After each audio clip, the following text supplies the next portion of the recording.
It's Grace Redman, and thank you so much for joining me on another episode of Real Talk, where I get to have real life, raw conversations with incredible people from my circles and communities who have overcome challenges and created amazing. Please like, share, and subscribe so we can continue to bring you incredible guests like my amazing guest today, Ranya Kaileh Francis. Ranya's story is all about heart, resilience, and the courage to build something extraordinary from the ground up. Ranya is a proud San Mateo Highlands resident, an active community member, and a devoted mother of two who recently made a powerful career pivot from title sales to real estate. And she didn't just switch lanes, she soared. In her very first year, Ranya earned Rookie of the Year in San Francisco's top Sotheby's office in the United States, a title that speaks volumes in one of the most competitive markets in the country. Her journey isn't just impressive, it's inspiring because behind that title is a story of navigating challenges that could have sidelined most people. New industry, new expectations, family life in full swing. But instead of stepping back, she leaned in with passion, presence, and a deep belief in what she could build. Today, we're unpacking the mindset, the moments, and the meaning behind her leap into real estate and how she's building a business rooted in people, purpose, and possibility. Please help me welcome Ranya to the show today. Hi, Hi, Ranya. Grace. Hi, Grace. Thank you for having me. That's a very nice intro. It's all you, girl. Thank you. You're sweet. I'm oh, thank you. I'm saying thank you so much for joining me. I know you have a busy schedule and taking time out of the middle of your day to join me. I wanted just want to let you know I appreciate you. My pleasure. Yeah. Thanks for having me. My pleasure. And, even myself, when I saw that you recently made that pivot, I was like, wow, that is inspiring to do such a pivot, because we are in a little bit crazy times. I mean, you made a pivot during a really challenging time and you kicked ass. I mean, rookie of the year. Thank you. Congratulations. It was definitely a strange it is a strange time in real estate, I think, and in the economy. For sure. Um, and I was doing my old title sales rep job for 22 years, 7 years with one company and 15 years with my last company. And I busted my butt for many, many years. And then once I had kids, I slowed down a little bit. I wasn't going to the social aspect of things because I needed to come home to my babies. Yeah. My husband travels, so I needed to be home. And I got a little bit bored. After COVID, the job changed. I wasn't going into offices. I was sitting in front of my computer, making phone calls and sending out emails, hoping somebody would want to meet with me via Zoom. Um, but the market was very good. And once that was, 2020, 2021, 2022, things hit a snag. Hmm. And all of a sudden, I'm like, okay, this is slowing down. They're coming for me. They're coming for my commission. And and I'm gonna have to get back to hustling the way I was back in 2002 again. I know it. I know how it goes. I know what they expect, and they should expect that. But I didn't want to do it again. So I decided if I'm going to hustle, I don't mind hustling. I just didn't want to do the same hustle. And I said, it's always kind of been the back of my mind. I should join my mom and my sister. Now I live in the peninsula. Now I have kids. Now I'm meeting these people around me. And so I decided to go for it. And I said, even if the market's slow, I'm going to do it because I'm going to take the time to learn. And I'm still learning every day, Yeah. constantly. So here I am. I love it. I think we're constantly learning every day. I mean, I've been doing what I've been doing for decades and I'm still learning every day. Every day. One thing I want to touch on, it's because it's a word I use often and I've also worn the hustle and grind like a medal for many years. And recently I realized like, oh my gosh, the hustle and grind is not sustainable and we have to integrate rest and play. How has the definition of hustle and grind changed for you? That's a good question. So it's a lot of stop and go in real estate. And so right now I have a few things happening. I just launched a new listing today. It's Like, been that's a awesome. hustle. It's thank you. It's been a hustle for the past couple months. I've done a lot of work on this house. And so today's a hustle. Just getting everything done all week. And it's boom, boom, boom. And like learning along the way processes and systems and new people. Um, and I'm very, organized. I wake up really early. I think about things in my sleep. Mm, It's I don't sleep well. I am a planner to a fault. I mm, start to get really worked up, and then I have to stop and give myself a minute, and I'm a list writer. I have lists mm, everywhere. I have to check things off. That's kinda like the day-to-day hustle. And then in real estate, it kind of like stops and starts, right? It's like, okay, I have to always be thinking about my next transaction. Like I've got things going, but once, these are in contract, then what? And I know this from years of training realtors. So I have to always be thinking ahead. mhm, One thing I try to do is like schedule myself my workouts, schedule walks with friends. And when I do see a free day, I am super guilty of like, oh, I'm just gonna go to Stanford and just go shopping, or I'm gonna just go have lunch somewhere with somebody. And then I end up like, oh, let me just go do this and this and this and this and these five other things first. And now my day is busy again. So like I have a hard time not hustling at this point because I feel I like I should, sorry, go ahead. no, I get it, and that's something I've been working on consciously, and I've been creating space in my days to do what you just said. If I wanna go shopping at Stanford, if I wanna go have lunch, and not feeling guilty about it, because that does that voice come up in your head when you're like, "Okay, you should be doing something else, like working?" No, not anymore because it did when I was an employee. Now that I am self-employed, I don't feel that way I love because because I feel like I'm always working. Um, Even in my mind, coming up with new ideas, new it. content. I'm always reaching out to people because this is a relationship business. And It is. And as an entrepreneur, I feel what you're saying because my mind is also going. When I wake up, I'm thinking of ideas. When I'm, on my walk, when I'm working out, it's a form of meditation for me because that's how my creative ideas come. But I've learned to like embody it and embrace it. It's not a bad thing. It's just I'm owning who I am, yes, you know. And so, have you had to own parts of you recently to be able to make this huge pivot? yes, I think so. I mean, I'm working with my family. I'm working with my mom and my sister and my cousin. And working with family is hard. My Yes. mom and sister have worked together for over 20 years. My mom's been in the business for 45 years, and Wow. I am like, come rolling in here with all these great ideas. And I'm sure they're like, sit down, who do you think? They have their flow, and I'm interrupting it, Mm. with these like new Ooh. ideas and new processes and procedures. Some of them they're like, no.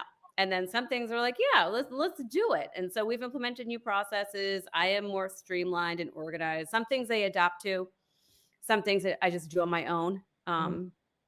because I want to do things my way, for me and the business I'm bringing in. But when it's the team, we do it. We collaborate. So I think it's been, that's me checking myself because I am very type A. I am very organized. I am a time blocker, and it's always been just them two, and they're great in their own. They're great in what they do and how they do it together, but it's different than how I do it.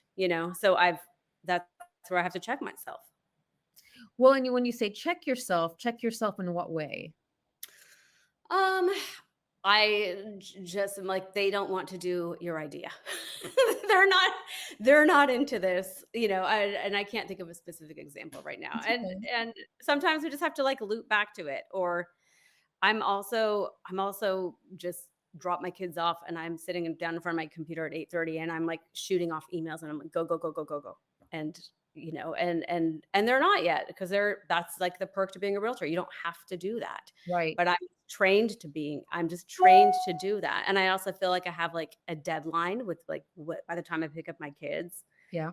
So I try to cram in as much as possible in my day to be productive so that I don't have to do it well into the night. Yeah. So that's So kind it of I myself. love that. So it sounds like you've set that boundary for yourself where I heard you say you get up early, you're a time blocker, you put things on the calendar, you're already at, you're committed to give yourself time in the evening with your family. Yes. And I still hop on sometimes and, do a couple minor things that I can just plug in while I'm, watching TV or hanging out. But yeah. So how has your career changed since becoming a mom? Um, well, it's like kids first, right? Yes. So they are the first. I It's kind of merged a little bit in that I have met, and this is one of the reasons why I decided to make the shift as well, is when my daughter started kindergarten, I met all these amazing families, and I'm hanging out at the playground in the morning, dropping kids off and getting to know people, and I'm naturally a social person. And I got added to like the neighborhood mom chain, and like we go to dinners and we have wine nights and we've had weekend trips and or just go for walks together. And so I'm like, this is really cool. Like our kids are friends, everybody knows everybody. Mhm. Hey, I can sell these houses in our neighborhood. And these people might buy or sell from me with me. And so I've decided that that's going to be a community that I focus on. I mean, I'll sell, anywhere in the peninsula and the South Bay, but this is where I'm home, right? And I know these people. So that's kind of how it's merged. And like I'm friends with these people. I don't see them as like business targets. That's not at all it. It's like a natural progression. It's a relationship that's formed and trust and community. Yes, and that's really what we've been talking about this week in some of my other communities. It's again community and relationship building. Uh, it's not transactional. It's more, with purpose, like you talk about. It's more with purpose. And Yes. so, when you're selling a house, how is that done with purpose? Because it's not. But buying a house, selling a house, getting new homeowners. That's like a huge milestone. Yeah. Well, there's every situation is unique and it's always personal, right? Mm, It could be a divorce. It mm, could be somebody moving for a job. It could be somebody who just has outgrown their home, right? It could be whatever it is. So the purpose is to like listen to their needs and ultimately get them as much money as I can for their house. And sure. and do all the steps in between.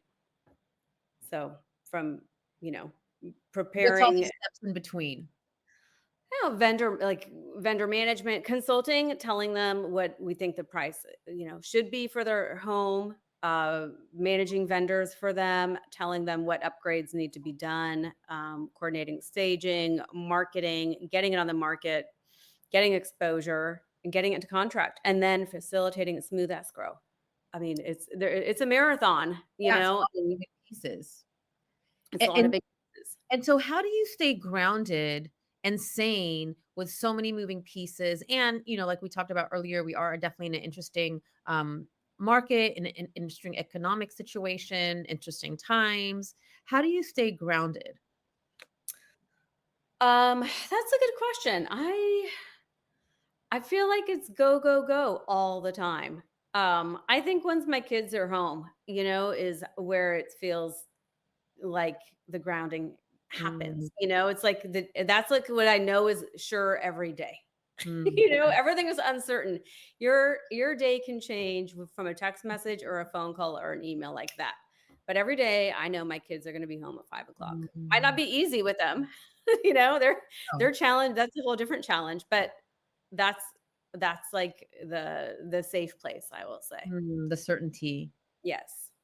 And plus little kid energy. Look, I have kids and they did drive me crazy oftentimes, but there's also something so innocent and fun about, children's energy. But for me too, like when I'm walking in the park and I see the kids, I'm like, oh, life's not that serious. Right. Right. Right. Yeah. And that's why, going back to the hustle, I feel like it's so important for us to infuse that child like play and fun because I believe, it honestly makes us more productive. I agree. I mean, so I do unplug with, like, some of these moms. We created a group called Slosh Moms. It's not Nice. professional, it's not sophisticated, but it's fun. And we go out there are all these moms that just wanna go let off some steam. We go out and have dinner and drinks, sometimes we do karaoke, and, like, Yes. it's fun, and that is letting off steam. That's a hustle in a way, but not really. They're just people that I'm getting to know better, Mhm. and that's, like, a fun thing for me to do. I am sure I am the oldest mom in the group, and, I have positioned it in my brain as, like, I'm the most experienced mom in the group. I love that. Um, Nice reframe. oh, that's one of the things I do to, like, keep having fun away from the kids, away from the family. It's so necessary. It really is, because 'cause I've experimented, each year with different ways, like, okay, because 'cause I've hustled and grinded for decades, and then I'm like, "Well, I'm just Yes, gonna you have. play," you Yeah. know, and that year business was fine. Did it grow? No, but it was fine, and I had a really great time. Then I'm like, "Well, let me just go back to the hustle and grind." Oh my gosh, no.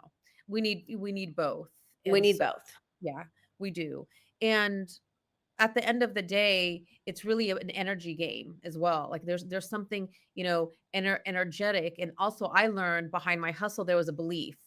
So I had to prove, I was good enough, worthy enough. And so that was tied to the hustle where, I don't believe that, but I still enjoy the hustle. There's something, I don't know, there's something exciting about it.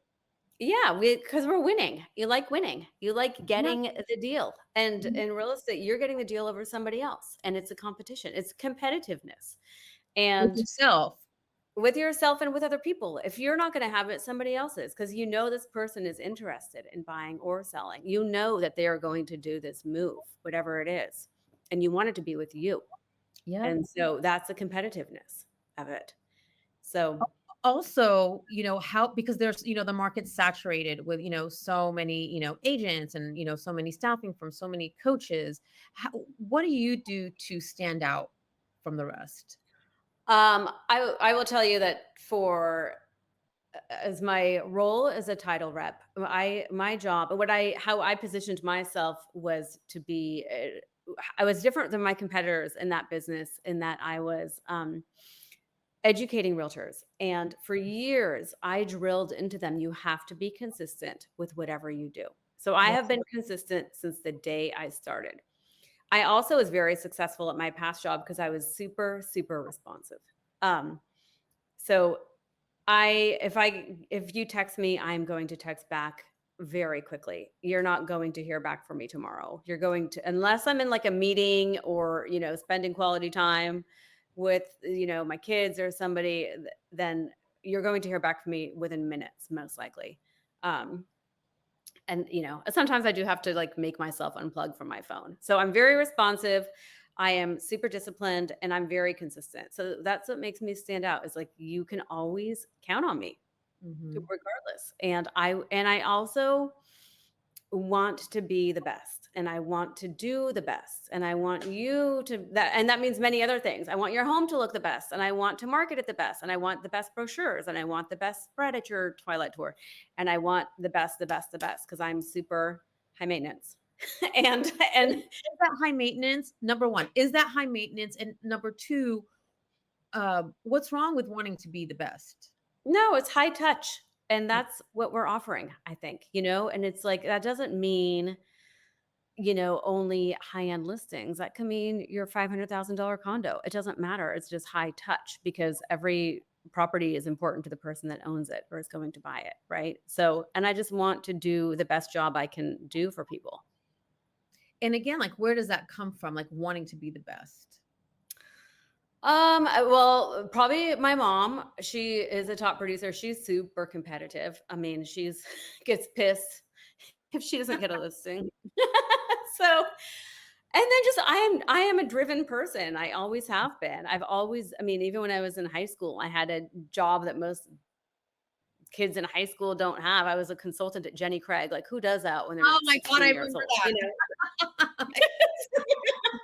And how did those people take me seriously? But I've always, like, wanted the hustle. I wanted to make money, and Mhm. I wanted to, like, learn, and I wanted to be professional. Yeah. And I've kind of just always had that drive.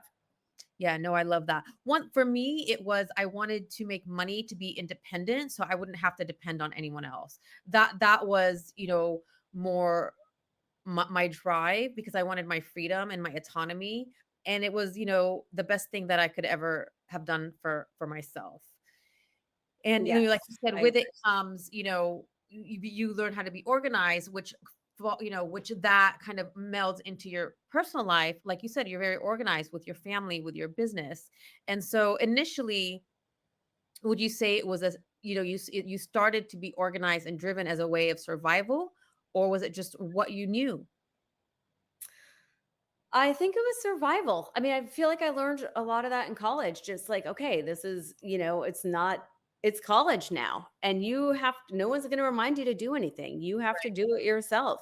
And so that's when I learned very quickly to be organized. I bought my little day planner way back in the 90s and figured it out. And then I liked that. And I Mhm. liked being busy too. I liked filling it up with things to do and my list. So I kind of started back then. And then years ago, I read books. And then, through our company in the past, they always had trainings and organization. And it just works with my brain. I am a list person. I have lists everywhere. I write a list every night before. Even though I have lists in everywhere, I still write a list every night before I go to bed of what the next day should look like. And Mhm. that's even like go return something at UPS. I mean, every single thing that's in my brain needs to be on paper for me to Yeah. sleep well at night.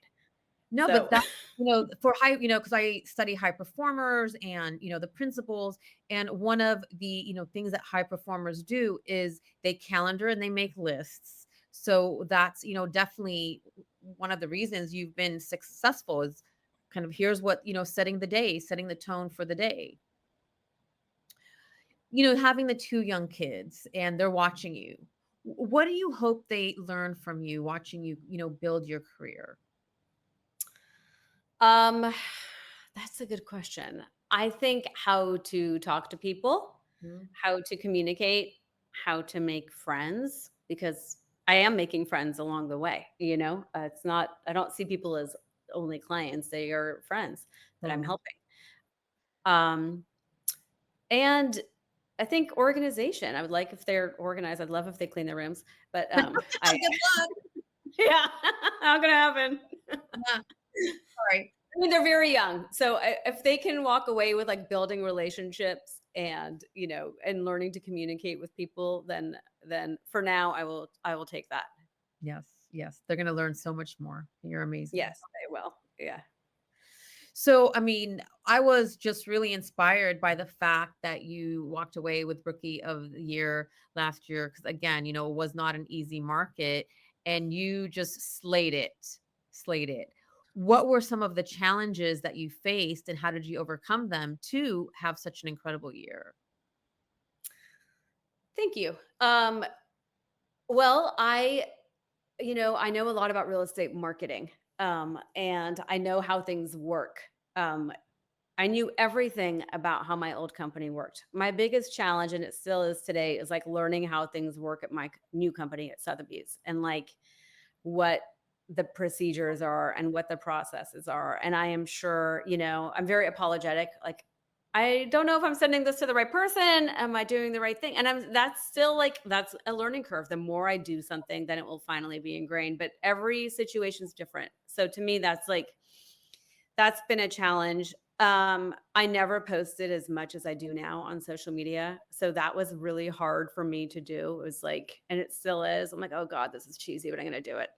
And it's important to do for a few reasons. And I'm doing it, and I'm trying to like make it fun. And I'm trying to like show the process of things that I'm doing, not just listed and just sold, but like here's what I'm doing, and here is my hustle, and I'm working the neighborhood today and inviting people to my Twilight tour, and today I'm showing people what I'm doing, and I think it works because I'm reminding people what I do, and that's the point. So Yes, yes. that was a huge take for me, and I think what one thing that my manager said is like you're just consistent. I'm Mm. utilizing my marketing.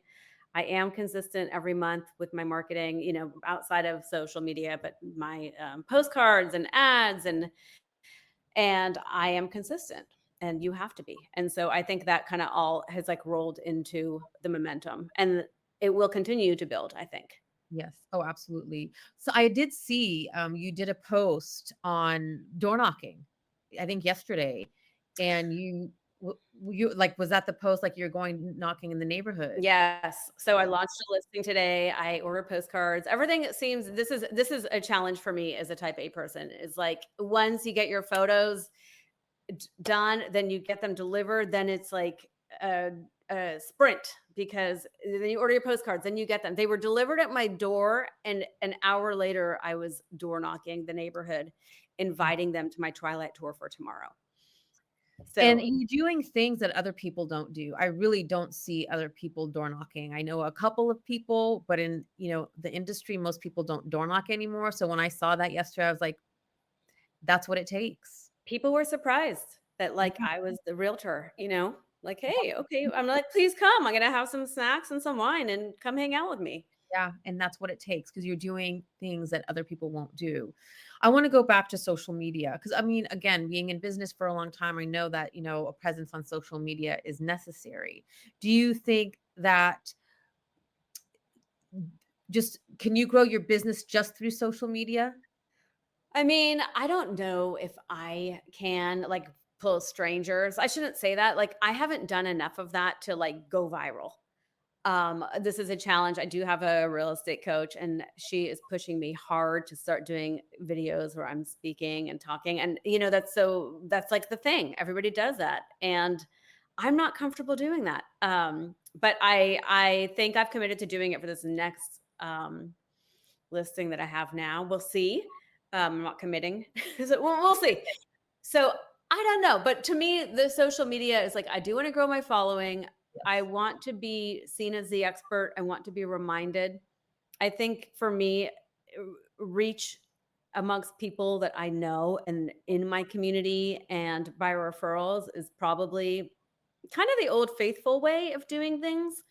Mhm. I'm sure people get a lot of business from social media. I am working on my Google page. So like I am systematic about like what I'm working on, Yeah. that Google page is first and then, Mhm. at the same time Instagram, but I don't know. I don't know if I'm going to be pulling strangers from Instagram. Well, I love how you're number 1 committed and consistent to consistently showing up and that you're putting your eggs in different baskets. And in all the years that I've been, in business, it's typically not one way. It's, different ways, but the most important thing, is the high touch, is being reliable, which, I've seen you just kick booty for years and that's definitely one thing I know about you. Show up and you're reliable. And um the other question I have is so oftentimes, like things are changing so quickly, we need to consistently reinvent ourselves in our business. How have you had to reinvent yourself in your business to continue to have that momentum? I thought it was going to be a difficult pivot from title rep to realtor. I was like, are people going to give me business? I was thinking about my past clients in the city who I loved, and that's one of the reasons why I stayed for so long. These people are amazing. And then, I said I'm not going to sell in San Francisco. I'm going to work my referrals. My past clients are going to refer me business down here, and they have.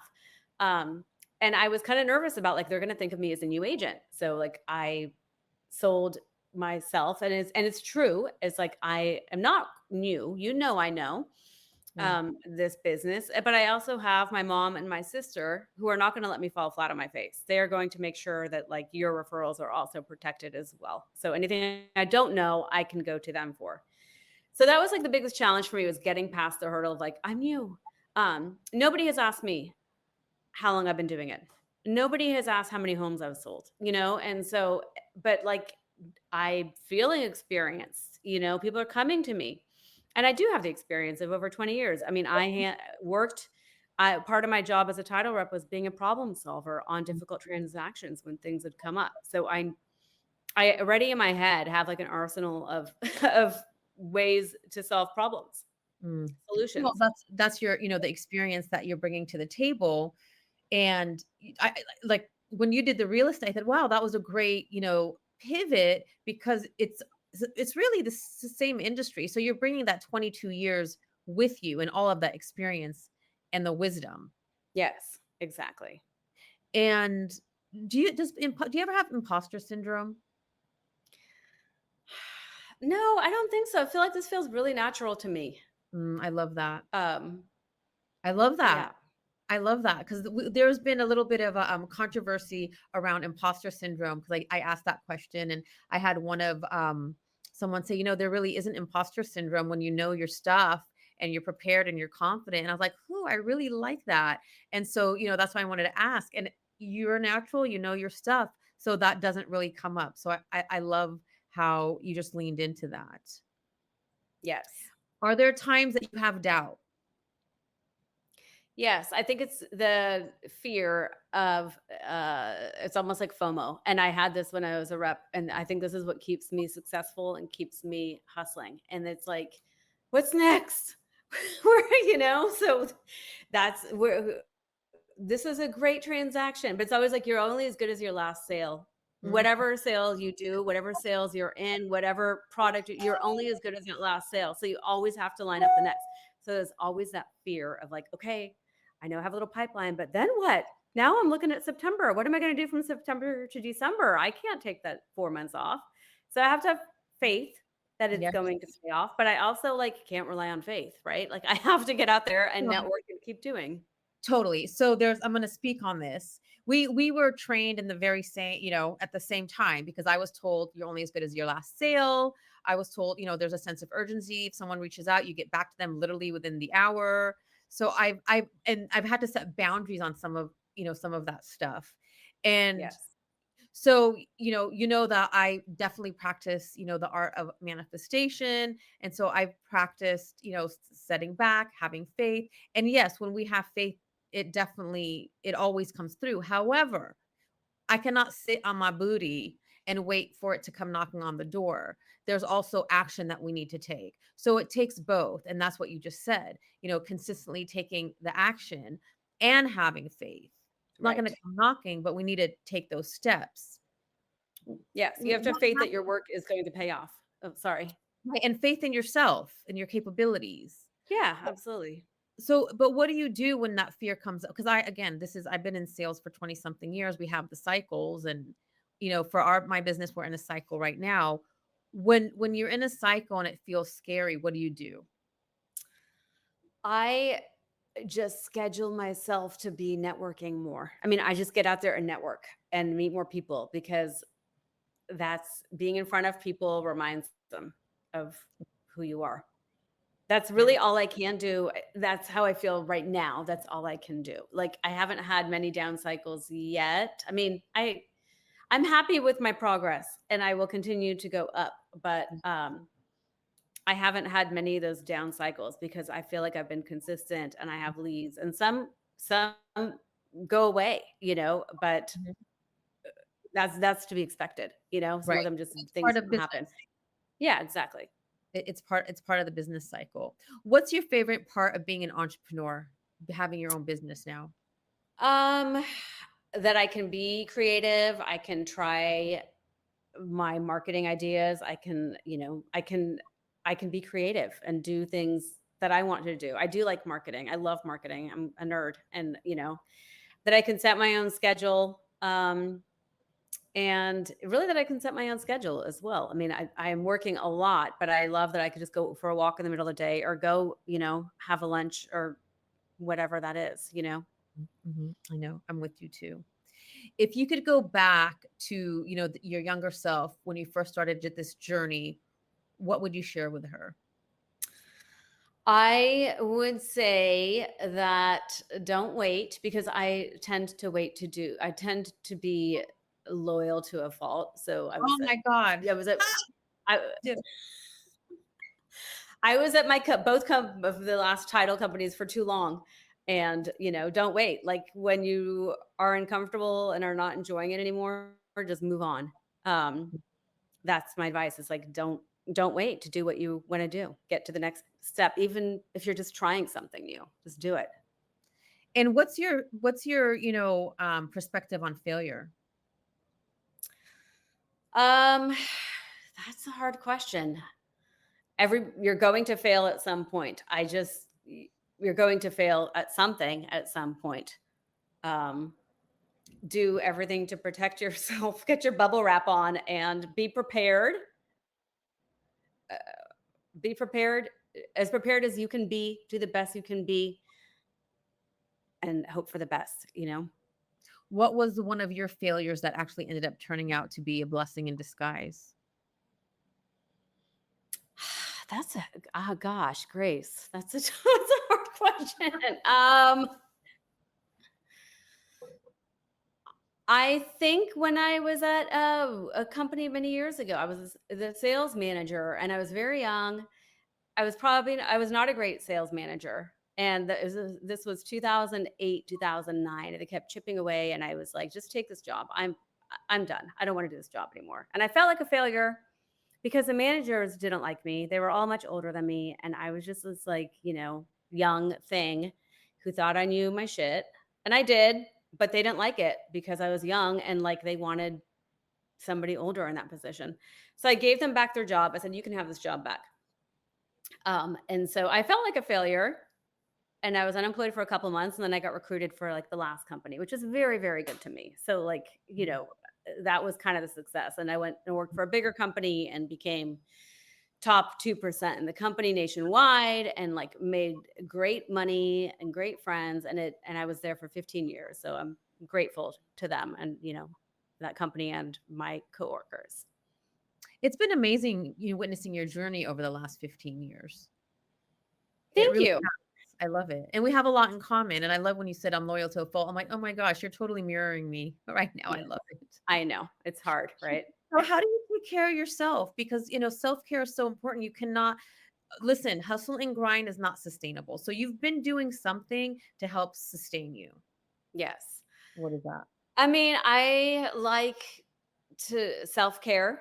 I like to always have a trip planned on the books, whether it's like with a girlfriend, with my husband, with the family. I really like travel is how Mhm, I always need like something to look forward to on the calendar. mhm. And then just like time with girlfriends is I need that. I was single for a long time before I got married and like, I still crave girl time. So Yeah, it's that's important. I still crave a yeah. big girl time all the Yeah. time. Yes. It's important. Yeah, exactly. It's very important. And so someone who's watching who really wants to make that leap, is ready for something different, but they're afraid, what advice would you give them to just take the first step in that leap? I would say get your ducks in a row, research your insurance, have money saved up. You're going to spend a lot of money to get started and you don't know when you're going to get your first check. Um, get organized before you make that leap. Get your database together of everybody you know, because the second you leave, you need to start hustling. And if you are organized and prepared from the time you know, have your license, then you're just like running out the gate. Mhm. But don't waste your time doing all the setting up stuff once you are licensed. So Yeah, I love it. be Full prepared. prepared. Thank you so much for joining me. Loved this conversation because you helped remind me of so many amazing nuggets of wisdom, and just connecting with you has been amazing. I love you. Looking forward to continuing witnessing your journey. And for those watching, where can they find you? They can find me on Instagram, Ranya Kaileh Francis, or Oh, on LinkedIn. Find me, and I think you're putting some links in your show notes. But thank you. This is so amazing. You're so sweet, and I'm honored to have been asked to be on here today. oh no, it was super fun. And we definitely will share Ranya's links. If you're watching or listening, we'll have those ready. She's amazing. And definitely looking forward to continuing watching your journey, sweetheart. For those of you watching and listening, thank you so much for joining us. As always, like, share, and subscribe so we can continue to bring you incredible guests like Ranya. So the next time, I wish you the best.